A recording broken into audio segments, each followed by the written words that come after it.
Hello student, good morning, welcome back. So today I'm going to discuss rest of the topic. So today our topic is power. It is a very important topic here. So what is a power? So rate of doing work is called power. So power is the rate at which energy is transferred or the rate at which work is done. Okay, rate at which work is done. So now is another definition of rate of rate of doing work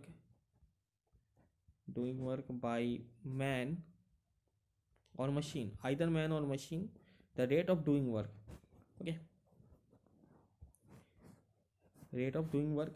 So work upon time. Okay, so rate means time with respect to time. So work upon time, unit of work is joule. Okay, so unit of work is joule, and unit of time we already know that second. So joule upon second is equal to watt, already given here watt. Okay, the unit of power is watt, unit of work is joule, and the delta E means respect change of energy. Okay, so energy transferred, that is a joule. Also the unit of energy is a joule, and time t second. So power is equal to work upon time, or also we can write here power is equal to delta E, I mean the energy transferred. So here in this figure, okay, so firstly we have to find the power here. How we find power? Okay, so here you see that firstly we use the formula W upon T, power is equal to work upon time. Okay, so what is the work here? Firstly we have to find the work. Okay, so work is equal to, we already know that force into displacement. Okay, force into displacement dot product, and this dot product give work done. Okay, so here the angle between this force and this work done is 90 degree here. Okay, so f d cos, and we put the value theta is equal to 90 degree here. Okay, so 90 degree, so work is equal to 0 here. Okay, because cos 90 is 0, so its total becomes 0. So work is equal to 0 upon the whatever be the time, so power should be 0 here. Okay, and now we see that the power is equal to work upon time. Okay, t. But if very small work, I mean delta W is done. Okay, when very small work we take here delta W done at very small interval of time. I mean we take here the time at time interval delta t. Okay, we take here very small interval of time delta t. Okay, so delta W work done in very small interval of time delta t. Then we can write here power is equal to delta W upon delta t. Okay, so we can write here power is equal to delta upon delta t. So we take here limit delta t tends to 0. Okay, so then what happened? So power is equal to limit delta t tends to 0 dw delta W delta t. Okay, finally it becomes, sorry, finally it becomes dw upon dt. Okay, when we take here limit delta t tends to 0, I mean a very small interval of time, and it's just nearly to 0. Okay, very near to 0 but not is equal to 0. Okay, so limit, this shows that the limit delta t tends to 0. It does not mean that is the total limit is, I mean a delta t is equal to 0. Okay, it, I mean delta t tends to 0, it is very close to 0. Okay, I mean 0 point here, the very nearly with that value. Okay, 0.0001, yeah, 0.00002. Okay, this type of the value here, but not is equal to 0. Okay, so power we already get, sorry, power is equal to dw upon dt. Okay, we can also write power is equal to delta E upon delta t. Okay, because, sorry, we directly write here, why we take limit here again. So we already taken limit here, so we directly write here delta E delta t. Okay,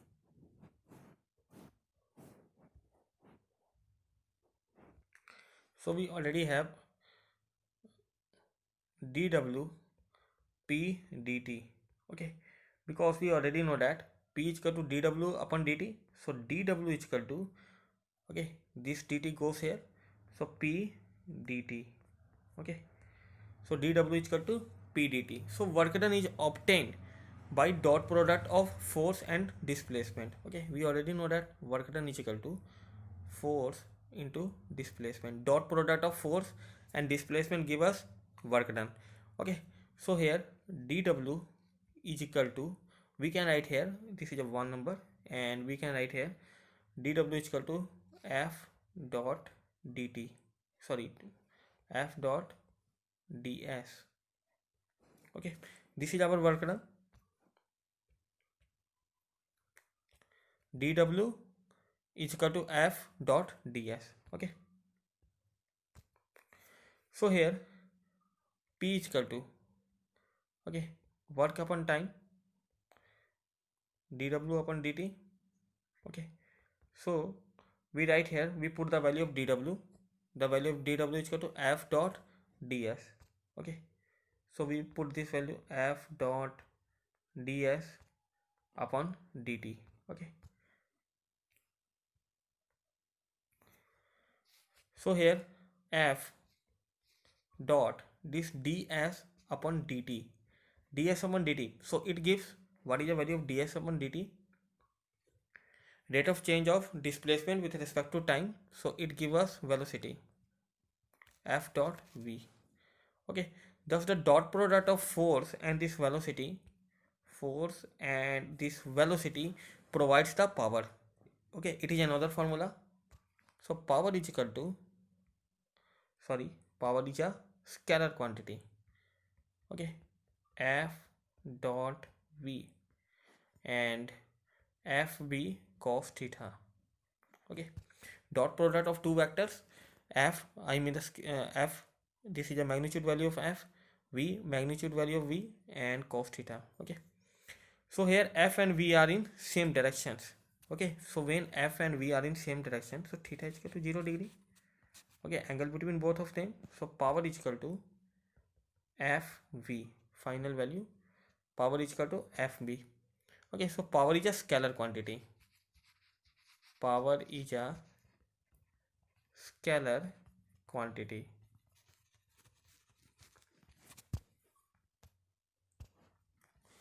Okay, so this is a final value. So we have different formula of power. Firstly, the power is equal to w upon t. Second formula, power is equal to fv. Okay, so these two formula we can use to solve different numerical problems. Okay, so what is a okay, so we need page here. Okay, so here mks unit of power is equal to, power is equal to work upon time.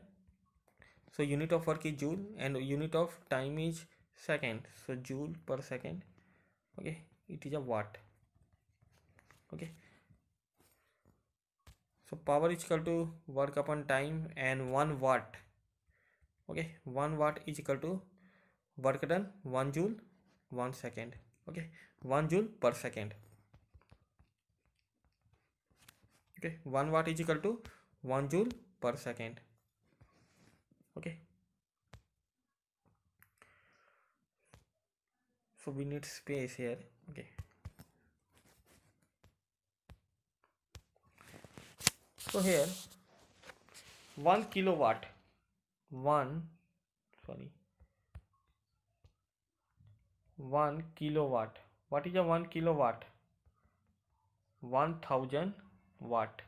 1 kilowatt is equal to kilo, 1000 and watt here. Okay, so 1 kilowatt, kilo means we multiply 1000 here and that is a watt.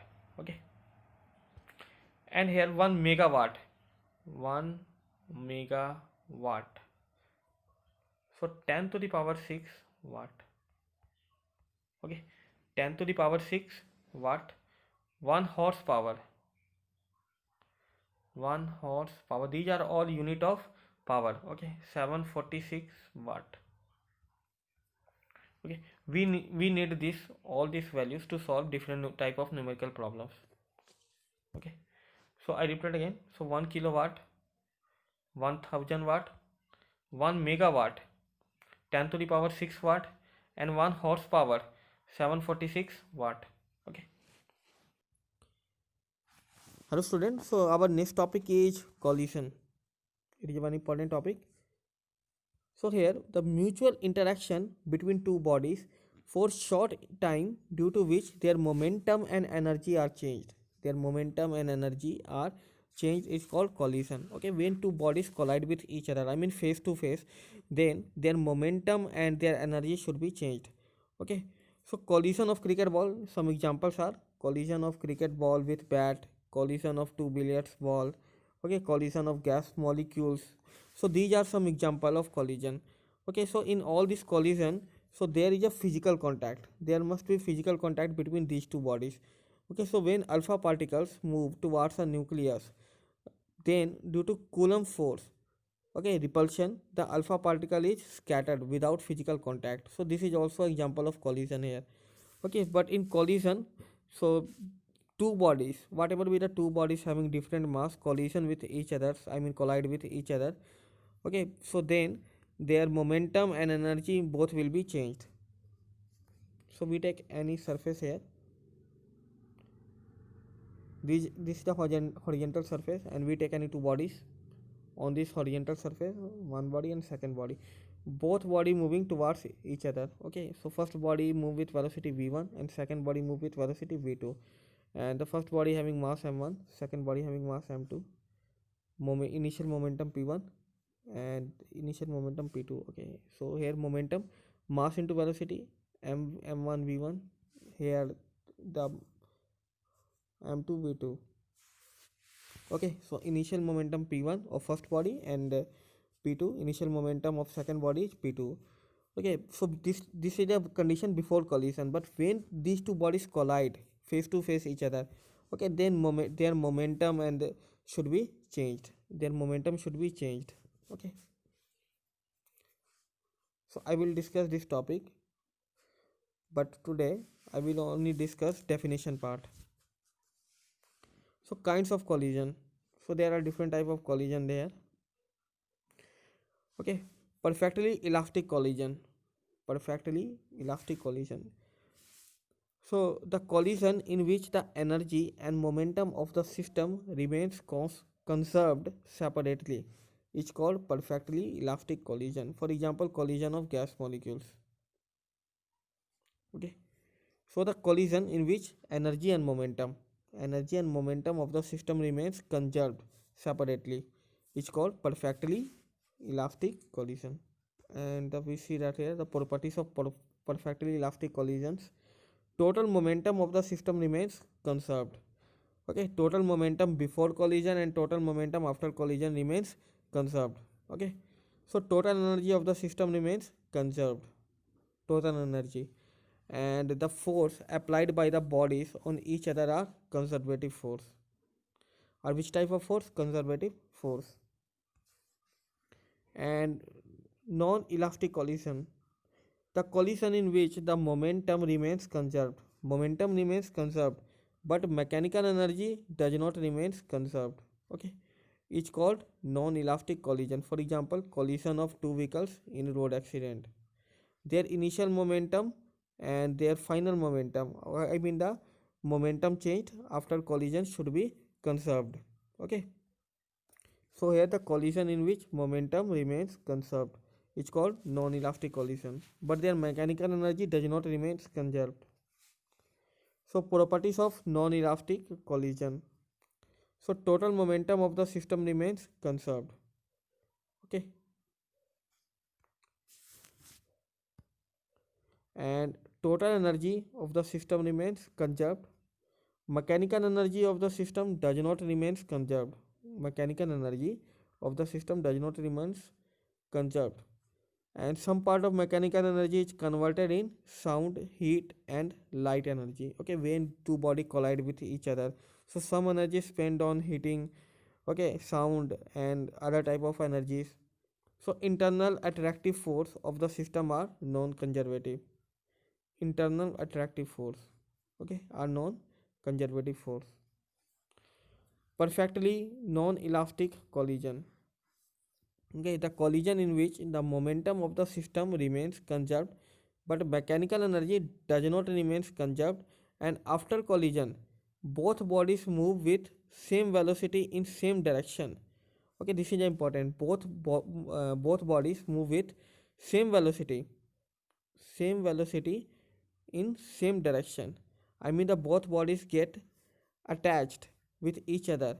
For example, when a bullet is fired on wooden block, then it penetrates and remain in it. Okay, so this is an example of perfectly non-elastic collision.